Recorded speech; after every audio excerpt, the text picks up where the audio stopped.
அண்ணல் காந்தியடிகளின் 77வது நினைவு தினத்தை ஒட்டி தஞ்சை மாவட்டம் கும்பகோணம் காந்தி பூங்கா முன்பு திமுக கூட்டணி கட்சிகள் சார்பில் மயிலாடுதுறை நாடாளுமன்ற உறுப்பினர் ராமலிங்கம் தலைமையில் மத நல்லிணக்க உறுதிமொழி ஏற்பு விழா நடைபெற்றது. இதில் காங்கிரஸ் கட்சி மாமன்ற உறுப்பினர் ஐயப்பன், விடுதலை சிறுத்தை கட்சி மண்டல செயலாளர் விவேகானந்தன், மார்க்சிஸ்ட் கம்யூனிஸ்ட் கட்சி மாவட்ட செயலாளர் சின்னை பாண்டியன், இந்திய கம்யூனிஸ்ட் கட்சி மாவட்ட செயலாளர் பாரதி, மறுமலர்ச்சி திராவிட முன்னேற்றக் கழக இளைஞரணி மாவட்ட செயலாளர் சரவணன், இந்திய யூனியன் முஸ்லீம் லீக் மாநில செயலாளர் ஷாஜகான் மற்றும் கூட்டணி கட்சி நிர்வாகிகள், பொறுப்பாளர்கள் உள்ளிட்ட ஏராளமானோர் கலந்து கொண்டனர். தூத்துக்குடி மாவட்டம் சாத்தான்குளம் அருகே உள்ள தட்டார்மடம் பகுதியில் சுமார் 5000க்கும் மேற்பட்ட பொதுமக்கள் வசித்து வருகின்றனர். இந்த பகுதியிலிருந்து தட்டார்மடம் அருகே உள்ள திசையன் விளை அல்லது கொம்மடிக்கோட்டை ஆகிய பகுதிகளுக்கு சென்றுதான் கல்வி கற்க வேண்டும் என்ற சூழ்நிலை உள்ளது. இதன் காரணமாக காலை மற்றும் மாலை வேளைகளில் அருகே உள்ள பகுதிகளுக்கு செல்லும் பள்ளி கல்லூரி மாணவர்கள் போதிய பேருந்து வசதி இல்லாததால் அவ்வழியாக வரும் பேருந்தின் படியில் தொங்கியபடி ஆபத்தான முறையில் பயணம் செய்து வருகின்றனர். எனவே இப்பகுதிக்கு போதிய பேருந்து வசதி ஏற்படுத்தி தர வேண்டும் என்று கோரிக்கை விடுத்துள்ளனர். அண்ணல் காந்தியடிகளின் 77வது நினைவு தினத்தை ஒட்டி திருவாரூர் நகராட்சியின் நுழைவாயில் முன்பு உள்ள அவரது திருவுருவ சிலைக்கு அண்ணாநகர் சட்டமன்ற உறுப்பினர் மோகன், நாமக்கல் சட்டமன்ற தொகுதி உறுப்பினர் ராமலிங்கம், திருவாரூர் சட்டமன்ற உறுப்பினர் பூண்டி கலைவாணன் ஆகியோர் மாலை அணிவித்து புகழஞ்சலி செலுத்தினர். இதனைத் தொடர்ந்து நகரமன்ற தலைவர் புவனப்பிரியா செந்தில், நியமனக்குழு உறுப்பினர் வாரே பிரகாஷ் மற்றும் நகர்மன்ற உறுப்பினர்கள், உள்ளாட்சி பிரதிநிதிகள் மற்றும் திமுக நிர்வாகிகள், நகராட்சி அலுவலர்கள் உட்பட பலர் கலந்து கொண்டு மத நல்லிணக்க உறுதிமொழி ஏற்றனர். கடலூர் மாவட்டம் விருத்தாச்சலம் அருகே உள்ள கோபவளங்குடி, கட்டியநல்லூர், கன்னியாங்குப்பம், மதியனூர் உள்ளிட்ட கிராமங்களில் 50 ஏக்கருக்கு மேல் சர்க்கரை வள்ளி கிழங்கு சாகுபடி செய்யப்பட்டுள்ளது. ஐப்பசி மாதத்தில் நடவு செய்யப்பட்ட சர்க்கரை வள்ளி கிழங்கு செடி 5 மாதங்கள் வளர்ச்சியடைந்து மாசி மாதத்தில் கிழங்கு வெட்டி எடுக்கப்படுகிறது. இந்நிலையில் இந்த ஆண்டு சீரான மழைப்பொழிவும் பனிப்பொழிவும் உள்ளதால் சர்க்கரை வள்ளி கிழங்கு செழிப்பாக வளர்ந்துள்ளது. இதனால் கிழங்கும் நல்ல விளைச்சலை கொடுக்கும் என அப்பகுதி விவசாயிகள் தெரிவித்துள்ளனர். ஈரோடு மாவட்டம் பவானி நகராட்சியில் மொத்தம் 27 வார்டுகள் உள்ளன. இங்கு போதுமான வருமானம் இல்லாத காரணத்தினால் வருவாயை அதிகப்படுத்தும் நோக்கத்தில் பவானி சுற்றுவட்டார பகுதியில் உள்ள மேட்டு நாசுவம்பாளையம், குருப்பநாயக்கன்பாளையம், ஆண்டிக்குளம் ஆகிய பஞ்சாயத்துகளை பவானி நகராட்சியுடன் இணைப்பது குறித்து நவம்பர் மாதம் பவானி நகராட்சி நகர்மன்ற கூட்டம் நடைபெற்றது. இதில் குப்பநாயக்கன்பாளையம், ஆண்டிக்குளம், மேட்டு நாசுவம்பாளையம் ஆகிய பஞ்சாயத்துகளை இணைப்பது என்று கூட்டத்தில் தீர்மானம் நிறைவேற்றப்பட்டது. இதற்கு எதிர்ப்பு தெரிவித்து ஆண்டிக்குளம், குப்பநாயக்கன்பாளையம் ஆகிய பஞ்சாயத்துகளைச் சேர்ந்த தலைவர்கள், அனைத்துக் கட்சி நிர்வாகிகள், ஊர் பொதுமக்கள் என 1000க்கும் மேற்பட்டோர் பவானி அந்தியூர் பிரிவிலிருந்து ஊர்வலமாக வந்து பவானி நகராட்சி அலுவலகத்தை முற்றுகையிட்டனர். அப்போது காவல்துறையினர் பவானி நகராட்சி அலுவலகத்துக்குள் நுழையக்கூடாது என்று பவானி நகராட்சியின் அலுவலக கதவை பூட்டி வைத்தனர். இதனால் அலுவலகம் முன்பு திரண்டிருந்த பொதுமக்கள் பவானி நகராட்சிக்கு எதிராக கோஷங்களை எழுப்பியவாறு ஆர்ப்பாட்டத்தில் ஈடுபட்டனர். இந்த ஆர்ப்பாட்டத்தால் அப்பகுதியில் பெரும் பரபரப்பு ஏற்பட்டது. சென்னை புதுவண்ணாரப்பேட்டை தேசிய நகர் 6வது தெருவில் வசித்து வருபவர் சிவா. இவரது வீட்டின் அருகே அதே பகுதியைச் சேர்ந்த மனோஜ் என்ற இளைஞர் தனது நண்பர்களுடன் சேர்ந்து கஞ்சா புகைத்துக் கொண்டிருந்ததாக கூறப்படுகிறது.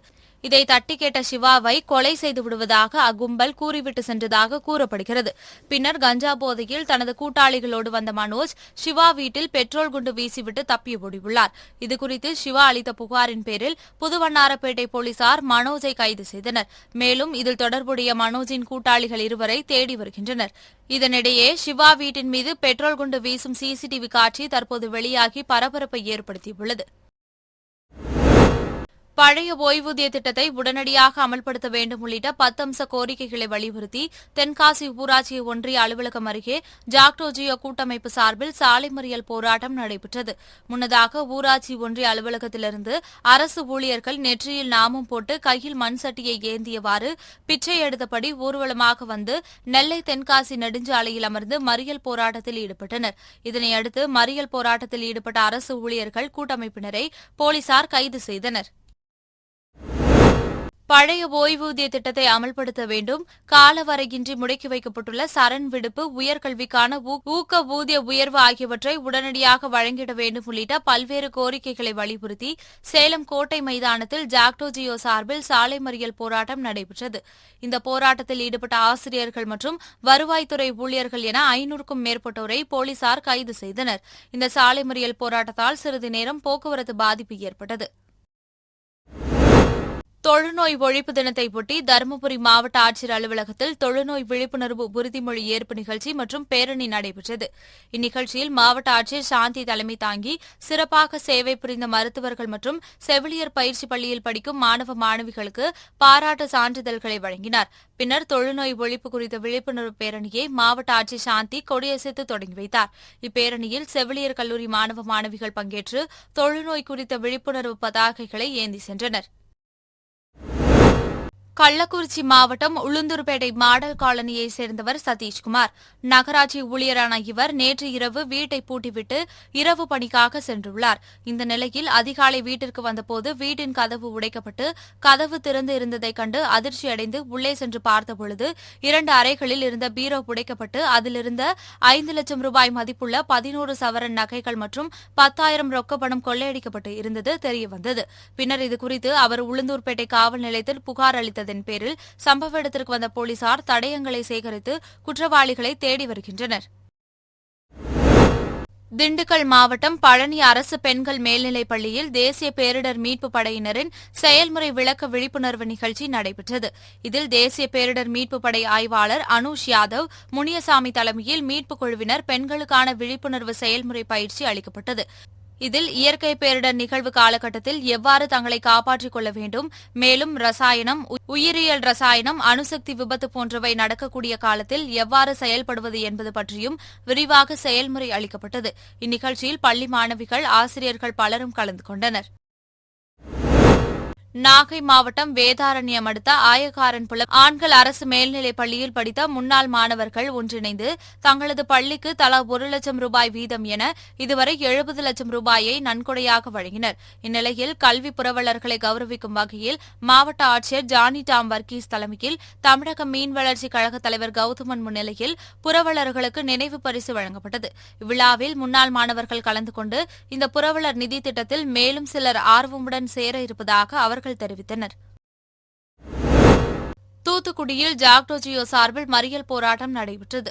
அதில் பழைய பென்ஷன் திட்டத்தை அமல்படுத்த கோரியும், அரசு பணியில் உள்ள காலி பணியிடங்களை நிரப்ப கோரியும், ஒப்பந்த முறைகளை கைவிடக் கோரியும் வலியுறுத்தப்பட்டது. இதில் 300க்கும் மேற்பட்ட அரசு ஊழியர்கள், ஆசிரியர்கள் கலந்து கொண்டு அரசுக்கு எதிராக கண்டன கோஷங்களை எழுப்பினர். இதனையடுத்து போராட்டத்தில் ஈடுபட்ட அரசு ஊழியர்கள் மற்றும் ஆசிரியர்களை காவல்துறையினர் கைது செய்தனர். நாகை அவுரித்திடலில் தமிழ்நாடு மீன் வளர்ச்சிக் கழக தலைவர் கௌதமன் தலைமையில் மத நல்லிணக்க உறுதிமொழி ஏற்பு நிகழ்ச்சி நடைபெற்றது. இதில் நாகை நெல்லுக்கடை மாரியம்மன் கோவில் குருக்கள் ரவி, நாகை லூர்த் மாத ஆலய பேராயர் குழந்தைசாமி, நாகூர் முஸ்லிம் ஜமாத் தலைவர் சாஹா மாலிம் உள்ளிட்டோர் கலந்து கொண்டு உறுதிமொழி ஏற்றனர். இதேபோல் காங்கிரஸ், சிபிஐ, சிபிஎம், விசிக, திக உள்ளிட்ட அரசியல் கட்சி நிர்வாகிகளும் கலந்து கொண்டு உறுதிமொழி ஏற்றனர். மயிலாடுதுறை மாவட்டம் சீர்காழி நகராட்சி 8வது வார்டுக்கு உட்பட்ட தாடாளன் கோயில், ஆசிரியர் நகர், கோனார் தெரு உள்ளிட்ட பகுதிகளில் சிமெண்ட் சாலை அமைக்கும் பணி நடைபெற்று வருகிறது. இந்நிலையில் நேற்று அமைக்கப்பட்ட சிமெண்ட் சாலை தரமற்றதாக உள்ளதாக கூறும் பொதுமக்கள் சிமெண்ட் சாலை அமைத்த பின் சாலையில் வாகனங்கள் செல்லாமல் பாதுகாக்க நகராட்சி நிர்வாகம் தவறியதால் அப்பகுதி வழியாக வாகனங்கள் சென்று சிமெண்ட் சாலை முழுவதும் சேதமடைந்துள்ளது. இதனால் ஆத்திரமடைந்த பொதுமக்கள் இன்று அப்பகுதியில் நடைபெற இருந்த சாலை பணிகளை தடுத்து நிறுத்தினர். அப்போது சேதமடைந்த சாலையை சீரமைத்துவிட்டு புதிய சாலை அமைக்கும் பணிகளை தரமாக தொடர வேண்டும் என கூறி வாக்குவாதத்தில் ஈடுபட்டதால் பரபரப்பு ஏற்பட்டது. தாடாளன் கோவில், இது ஆசிரியர் நகர். அதுக்கப்புறம் பார்த்தீங்கன்னா தாடாளன் கோவில், கோனார்கடம். இந்த பகுதியில் கிட்டத்தட்ட 300 மீட்டருக்கு மேலே ரோடு ஆல் பண்ணியிருக்காங்க. சிமெண்ட் சாலை. இந்த சிமெண்ட் சாலை 4 இன்ச்சு உயரமும் 4 மீட்டர் ஆகலாம். 4 இன்ச்சுனா 10 சென்டிமீட்டரும் 4 இதுவும் போட்டிருக்காங்க 4 மீட்டரு. ஆனால் சரியாக போடலை. கார்னர்லாம் இப்போ சரியாக போடாமல், எட்ஜெலாம் சரியாக ஃபினிஷிங் பண்ணாமல் போட்டுட்டு இருக்காங்க. 4 நாள் சொல்லிட்டு இருக்கோம். இந்த சரி பண்ணி தர போடுற உடனே சொல்லிட்டு இருக்காங்களே தவிர சரி பண்ணி தரமாட்டாங்க. கியூரிங் பண்ணலை. தண்ணி ஊற்றவே, அண்ணில் தண்ணி ஊற்றவே கியூரிங் பண்ணலை. சாக்கு போடல, வைக்க போடல, எதுவும் போடலை. ரோடு வெடிச்சு கிடக்கு. நேர் ஃபினிஷிங்கே இல்லை. என்னமோ ஜிக்ஸாக்காக இருக்குது. ரோடு இப்படி வளைஞ்சு போகுது. மக்களுக்கு இதனால் பாதிப்பு தான் வரும். பார்த்தீங்கன்னா இந்த ரோடு பார்த்தீங்கன்னா தண்ணி நின்று பள்ளமாக ஓடும். எங்கே அதிகமாக பள்ளம் இருக்கோ அங்கேயும் மேடுக்கு போடணும். அது போடுறதே இல்லை. அவங்க என்ன பண்ணுறாங்கன்னா 2 இன்ச்சு 1.5 இன்ச்சு ஏகத்துக்கு கணக்கு வச்சு போட்டுட்டு இருக்காங்க ரோடை. அதனால் ரோடு போட்டு இதை புண்ணியம் கிடையாது. மக்களுக்கு தண்ணி திரும்பி மேலே நிற்கும். அதனால் இப்போ இந்த மிச்சம் இருக்கிற ரோட நாங்கள் என்ன பண்ணுறோம், தெரிஞ்சாதான் நிப்பாட்டுங்க. செஞ்சிருக்கிற வேலையை முறையாக எங்களுக்கு ஃபினிஷ் பண்ணி கொடுத்துட்டு அதுக்கப்புறம் செய்யுங்கன்னு சொல்லி நிப்பாட்டியிருக்கோம். அதுதான் என் கோரிக்கை. உடனடியாக அரசு என்ன பண்ணணும், இதை கவனத்தில் எடுத்து சரி பண்ணி தரணும் எங்களுக்கு. திருவாரூர் மாவட்ட ஆட்சியர் அலுவலகம் முன்பு அரசு ஊழியர் ஆசிரியர்களின் ஜாக்டோஜியா அமைப்பினர் தங்களின் 10 அம்ச கோரிக்கைகளை வலியுறுத்தி மறியல் போராட்டத்தில் ஈடுபட்டனர். இந்த போராட்டத்தில் பழைய ஓய்வூதிய திட்டத்தை அமல்படுத்த வேண்டும், காலவரையின்றி முடக்கி வைக்கப்பட்டுள்ள சரண் விடுப்பு ஒப்படைப்பு, உயர்கல்விக்கான ஊக்க ஊதிய உயர்வு உடனடியாக வழங்க வேண்டும் உள்ளிட்ட பல்வேறு கோரிக்கைகளை வலியுறுத்தி அவர்கள் கோஷங்களை எழுப்பினர். இதனையடுத்து போராட்டத்தில் ஈடுபட்டவர்களை போலீசார் கைது செய்தனர். பழைய ஓய்வூதிய திட்டம் உட்பட முக்கியமான கோரிக்கைகளை வலியுறுத்தி இன்று ஒரு நாள் மறியல் போராட்டம் மாநிலம் தனியாரில் நடைபெற்றுக் கொண்டிருக்கிறது. வருகிற நாடாளுமன்ற தேர்தலிலும் இந்த அரசு ஊழியர்களுடைய ஆசிரியர்களுடைய மிகப்பெரிய ஓட்டு வங்கியை இந்த அரசு இழக்காமல் இருக்க வேண்டும் என்று சொன்னால் எங்களுடைய கோரிக்கைகள் அனைத்தையும் உடனடியாக தீர்க்க வேண்டும். திராவிட முன்னேற்ற கழக அரசு தேர்தல் அறிக்கையிலே சொன்ன வாக்குறுதிகளை மட்டுமே நாங்கள் கேட்டுக்கொண்டிருக்கிறோம். இந்த ஒரு நாள் மறியலை ஏற்றுக்கொண்டு தமிழக அரசு உடனடியாக எங்களுடைய கோரிக்கைகளை நிறைவேற்றாவிட்டால் வருகிற 15ஆம் தேதி ஒரு நாள் அடையாள வேலை நிறுத்தத்தினை செய்ய இருக்கிறோம். அதை தவிர அதிலும் எங்கள் கோரிக்கைகள் இந்த அரசால் நிறைவேற்றப்படாவிட்டால் பிப்ரவரி 26 முதல் தொடர் வேலை நிறுத்தம் அரசு அலுவலகங்கள், பள்ளிக்கூடங்கள், கல்லூரிகள், மேல்நிலைப் பள்ளிகள் அனைத்தும் இயங்காத நிலையை உருவாக்கி மீண்டும் ஒரு 2002, 2003, 2017, 2018 நடைபெற்றது போன்ற மிகப்பெரிய வேலை நிறுத்தத்திற்கு இந்த ஜாக்டோஜியா அமைப்பினரை இந்த அரசு தள்ளக்கூடாது.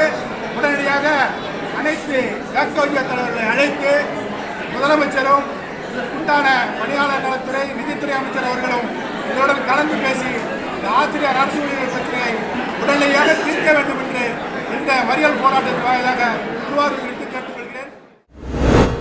விருதுநகர் மாவட்ட ஆட்சியர் அலுவலகத்தில் ஜாக்டோஜியோ அமைப்பின் சார்பில் ஆர்ப்பாட்டம் நடைபெற்றது. அப்போது புதிய ஓய்வூதிய திட்டத்தை ரத்து செய்துவிட்டு பழைய ஓய்வூதிய திட்டத்தை நடைமுறைப்படுத்த வேண்டும், ஆசிரியர்கள் மற்றும் இயக்குநர்களுக்கு ஒன்றிய அரசுக்கு இணையாக ஊதியம் வழங்கிட வேண்டும், அரசின் பல்வேறு துறைகளில் 30% மேலாக காலியாக உள்ள பணியிடங்களை நிரப்பிட வேண்டும் உள்ளிட்ட கோரிக்கைகளை வலியுறுத்தி போராட்டத்தில் ஈடுபட்டவர்கள் கோஷங்களை எழுப்பினர். அரியலூர் வட்டார போக்குவரத்து அலுவலகம் சார்பில் தேசிய சாலை பாதுகாப்பு மாத விழா விழிப்புணர்வு பேரணி அரியலூர் பேருந்து நிலையத்தில் நடைபெற்றது. இதில் மாவட்ட ஆட்சியர் ஆனிமேரி ஸ்வர்ணா கலந்து கொண்டு விழிப்புணர்வு பேரணியை கொடியசைத்து தொடங்கி வைத்தார். இதில் இருசக்கர வாகனங்களில் செல்லும்போது தலைக்கவசம் அணிய வேண்டும், 4 சக்கர வாகனங்களில் செல்லும்போது சீட் பெல்ட் அணிய வேண்டும் உள்ளிட்ட பல்வேறு விழிப்புணர்வு வாசகங்கள் அடங்கிய பதாகைகளை கையில் ஏந்தியவாறு பள்ளி கல்லூரி மாணவ மாணவிகள் நகரின் முக்கிய வீதிகளில் சென்று விழிப்புணர்வு ஏற்படுத்தினர். ராமநாதபுரம் மாவட்டம் திருவாடனை வட்டத்திற்கு உட்பட்ட குணவதிமங்கலம் கிராமத்தில் காளிமுத்து மகன் ரவி என்பவர் உப்பு நீரை குடிநீராக மாற்றும் சுத்திகரிப்பு நிறுவனத்தை அரசு அனுமதியின்றி நடத்தி வந்துள்ளார். இந்நிலையில் அங்கிருந்து வெளியேறும் கழிவுநீர் விவசாய நிலத்தில் தேங்கி விவசாயம் பாதிப்படைவதாகவும், கால்நடைகள் தண்ணீரை குடிப்பதால் இறந்து விடுவதாகவும், மக்களுக்கு நோய் தொற்று ஏற்படுவதாகவும் கூறி இந்த சுத்திகரிப்பு நிறுவனத்தை தடை செய்யக்கோரி குணவதிமங்கலம் கிராம மக்கள் மாவட்ட ஆட்சியரை சந்தித்து மனு அளித்தனர்.